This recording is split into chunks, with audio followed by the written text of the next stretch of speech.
کیا یہ لوگ کہتے ہیں کہ اس پیغمبر نے اس کو از خود گھڑ لیا ہے؟ کہہ دو کہ اگر میں نے اس کو اپنی طرف سے بنایا ہو تو تم اللہ کے سامنے میرے بچاؤ کے لیے کچھ اختیار نہیں رکھتے۔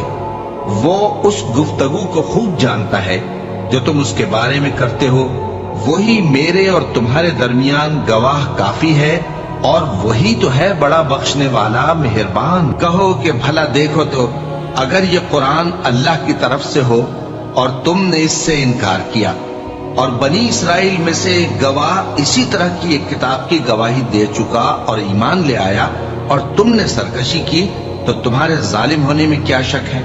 بے شک اللہ ظالم لوگوں کو ہدایت نہیں دیتا۔ اور وہ وقت قابل ذکر ہے جب ہم نے جنوں میں سے کئی شخص تمہاری طرف متوجہ کیے کہ قرآن سنیں، تو جب وہ اس کو سننے حاضر ہوئے تو آپس میں کہنے لگے کہ خاموش رہو۔ جب پڑھنا ختم ہوا تو وہ اپنی برادری کے لوگوں میں واپس گئے کہ ان کو خبردار کریں۔ کہنے لگے کہ اے قوم، ہم نے ایک کتاب سنی ہے جو موسیٰ کے بعد نازل ہوئی ہے، جو کتابیں اس سے پہلے نازل ہوئی ہیں ان کی تصدیق کرتی ہے اور سچا دین اور سیدھا رستہ بتاتی ہے۔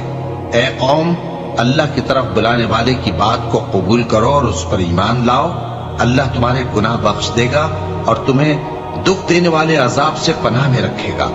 اور جو شخص اللہ کی طرف بلانے والے کی بات قبول نہ کرے گا تو وہ زمین میں اللہ کو عاجز نہیں کر سکے گا، اور نہ اس کے سوا اس کے حمایتی ہوں گے۔